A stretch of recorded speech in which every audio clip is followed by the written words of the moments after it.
aux terroristes du Hamas, mais également aux Arabes d'Israël et d'ailleurs.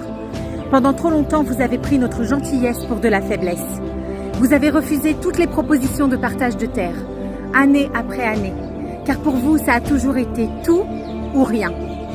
C'est écrit dans vos chartes, vos constitutions, vos emblèmes et vos esprits. Nous vous avions donné une partie de notre terre, Gaza. Nous en avions nous-mêmes expulsé des familles juives de leur maison, afin qu'aucune présence juive ne puisse déclencher votre courroux. Nous avons renoncé à une partie de nos terres en créant la toute première autonomie politique de votre histoire. En échange de ces terres, nous ne vous demandions que de nous laisser vivre en paix. Sitôt votre autonomie acquise, au lieu de vous épanouir et de développer vos commerces, vos industries, vos technologies, vous n'avez eu de cesse que de vouloir nous tuer, nous jeter à la mer et nous voler notre terre. Vous aviez tout pour être heureux. Nous vous aurions aidé à être un exemple de société épanouie. Nous aurions pu vivre en paix ensemble. Mais ce rêve, seuls les Israéliens y ont cru. Pour vous, ça n'en a jamais été un. Pour vous, il n'a toujours été question que de guerre, pour empêcher le peuple hébreu de vivre souverain sur sa terre à nouveau. Vous vous êtes alors inventé une histoire, un peuple, une nationalité, un pays, dans le seul but de coloniser et d'islamiser la seule terre du peuple hébreu. Comme vous l'avez déjà fait à quantité de peuples, nous avons fermé les yeux sur tous vos mensonges à notre égard, sur toutes vos accusations, sur toutes vos diffamations, sur toute votre propagande, et avons continué de vous faire entrer en Israël, de vous soigner dans nos hôpitaux israéliens, de vous donner des salaires, du travail, même si c'était risqué pour notre propre sécurité. Qu'avons-nous eu en échange? Toujours aucun juif vivant parmi vous. Nous avons fermé les yeux sur toutes vos attaques terroristes sur les civils israéliens.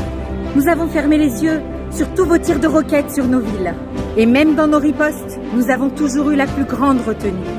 Jusqu'à ce jour ultime, où votre cruauté et votre inhumanité ont dépassé les limites de l'acceptable et nous avons enfin ouvert les yeux.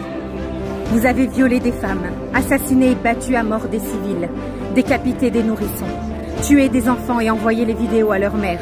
C'est alors que tout le peuple d'Israël, de tout pays, de tout bord politique, de toute origine, de tout courant religieux, tel un cœur unique, vibrant à l'unisson, à un même rythme, avons enfin pris conscience des monstres qui se dressaient à nouveau contre nous. Ces mêmes monstres dépourvus d'humanité, qui par le passé ont cherché à nous exterminer. C'est alors que notre peuple, digne héritier de nos ancêtres, Abraham, Yitzhak et Yaakov, et à la manière du roi David, s'est embrasé afin de faire face aux nouveaux et monstrueux Goliaths des temps modernes. Ces Arabes palestiniens qui sont les nouveaux Philistins, ennemis de l'Éternel, des prophètes et du peuple hébreu. Vous auriez pu vivre en paix et personne ne le souhaitait plus que nous. Mais vous avez choisi la guerre. Et pour la première fois, nous avons entendu votre requête et y avons répondu comme vous le souhaitiez. Vous vouliez tout, à présent, vous n'aurez rien. Gaza en ruine, et toutes les vies qui sont parties. Vous seuls en êtes les responsables.